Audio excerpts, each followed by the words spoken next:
I was chilling in Bordeaux, France during my first year of studying abroad. I wasn't exactly a French expert. My language skills were pretty basic, mostly sticking to English. Anyway, one night, I was kicking it solo in my rental apartment when I started hearing this commotion outside. It was like some dude was screaming his lungs out. At first, I shrugged it off. I mean, weirdos were a dime a dozen, especially in a place like France. But then, the yelling got louder, and suddenly, there was this banging on my door, like someone was trying to bust it down. Panic set in real quick. I could only catch snippets of what the guy was shouting, something about accusing some girl of giving him AIDS. Yeah, you heard me right, AIDS. In French, they called it sida. So there I was, peeking through the peephole, and who did I see? This raging lunatic, kicking and screaming at my door. Shit, I muttered to myself, realizing this dude had the wrong door. But now I was stuck in this dilemma. Did I call the cops and try to explain in my broken French, waiting hours for them to show up? Or did I risk it and confront this angry drunk guy outside? Now I wasn't exactly the bravest soul, and I was just this tiny girl in a new city. Going toe-to-toe with this dude didn't sound like the brightest idea. And what was weirder was that nobody else seemed to be doing anything about it. I mean, where were all the neighbors when you needed them? So, I tried to convince myself that this guy would eventually give up and leave. I tried to distract myself, but just when I thought the banging had stopped, I saw the doorknob turning. The dude was trying to break in, destroying the damn thing. That's when fear hit me like a ton of bricks. Panic mode, fully activated. Heart pounding, I scrambled for options. My mind raced, considering every possibility. Should I hide? Try to reason with him? Call for help? Nothing seemed like a sure bet. Then, just as I was about to make a move, there was a sudden, eerie silence. The banging stopped, the yelling ceased. It was as if time had frozen.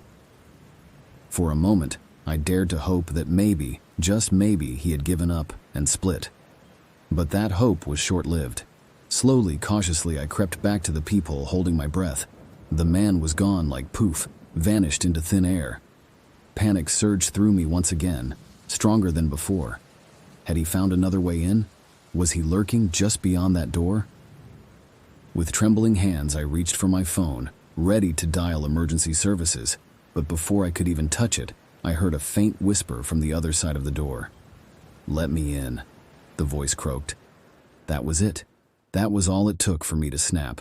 Without a second thought, I bolted for the nearest window, and thank God that the apartment was on the first floor, flinging it open and scrambling out into the night. I didn't stop running until I was miles away, surrounded by people and lights. Only then did I dare to breathe, to let the fear wash over me in waves. One thing's for sure, Bordeaux will always hold a special place in my nightmares. So there I was, just hanging with my old cat Mino in my late dad's farmhouse out in the boonies. Gotta admit, I kinda dug the peace and quiet, especially on those Friday nights when I could groove to some tunes while cooking up dinner. But, of course, things had to get spooky, right? I was in the kitchen doing my thing, tunas crank it up, when out of nowhere, ding dong, the doorbell went off. Now, I wasn't expecting company, and my nearest neighbor might as well have been on another planet, so you can imagine my surprise. I cautiously peeked through the peephole and spotted this young dude standing there. I cracked the door open just a bit, keeping that safety chain locked up tight. He started laying down this story about his car breaking down, phone dead, all that jazz, said he'd been wandering around and stumbled upon my place. Feeling kinda sorry for the guy, I offered to call the garage for him. But wouldn't you know it, no one picked up on the other end. I broke the news to him and he looked downright crushed. With each passing minute, the night got darker, and I started to feel real bad about leaving him out there. But there was this nagging feeling in my gut, like something wasn't right. The worst part?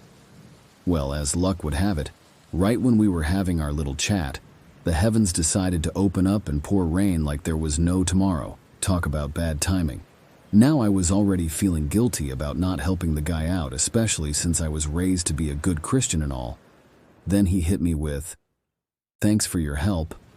No worries." Could you just point me in the direction of the nearest hostel or something? I'll figure it out in the morning. Now the closest place he could crash for the night was about 10 kilometers away, which meant he'd be walking in the rain for a good 2 hours. My conscience started doing somersaults. Just as he's about to take off into the downpour, something in me speaks up. "Hey, wait up. I can give you a lift," I blurted out. And wouldn't you know it, the guy's face lighted up like a Christmas tree. He gladly accepted my offer. So there I was, grabbing my car keys and throwing on my coat, ready to play the Good Samaritan. We headed out to my car, the rain coming down in sheets. So, there we were, hunkered down in my car, as the rain hammered against the windshield like 1,000 tiny drum beats. James, that's what he told me his name was, started opening up as we drove. Said he was on his way to see his sick grandma in the next town over. Now, I gotta admit, the guy had this way about him. Warm, sincere, like you've known him your whole life. And just like that, any doubts I had about helping him out melted away. As we cruised through the dark countryside, James spun tales about his life, his family, even his dreams for the future. It was funny, you know. Despite the storm raging outside, there was this sense of camaraderie inside the car that made the whole journey feel a little less scary. Finally, we pulled up to the nearest hostel, a cozy little inn tucked away on the edge of town. James practically jumped out of the car, thanking me up and down for the ride. You could see the gratitude written all over his face. So there I was, finally back home after dropping off James at the hostel, feeling pretty good about myself, you know? But as I stepped through the door of my farmhouse and peeled off my coat, something caught my eye. A cell phone sitting on the passenger seat of my car. And guess whose it was? Yep, James, now call it nosiness or just plain curiosity, but I couldn't resist picking up that phone and giving it a little peek. And what do you know? The battery was still kicking. Contrary to what James had told me, strange, right? But with my stomach growling louder than a grizzly bear, I figured I'd deal with it later. So I plopped down on the couch with Mino at my side, chowing down on dinner like there was no tomorrow. The TV was on in the background, just some mindless chatter filling the room, when suddenly, bam! A news alert flashed across the screen. I swear my heart skipped a beat as I read the headline. Some wanted guy had gone and robbed a bank, accidentally offing someone in the process. And who's the culprit? You guessed it. Good old James, the guy I'd just played chauffeur for. Talk about a plot twist, right? I mean, there I was thinking I'd just helped out a stranded traveler, when in reality, I'd been rubbing elbows with a full-blown criminal. It was like something out of a movie, and I couldn't help but feel a shiver run down my spine as I realized just how close I'd come to being mixed up in all that madness. As I sat there trying to digest the wild turn of events, I couldn't shake the feeling of sheer luck that had kept me safe. I mean, think about it. Why didn't James, this wanted criminal, harm me? It was like I had a guardian angel watching over me that night, guiding me away from danger without me even realizing it. So, there I was, phone in hand, dialing up the local cops like it was nobody's business. I mean, what else could I do, right? James was out there, and who knew what he was up to? I gave them the lowdown on everything that went down and dropped the address of the inn where I left him.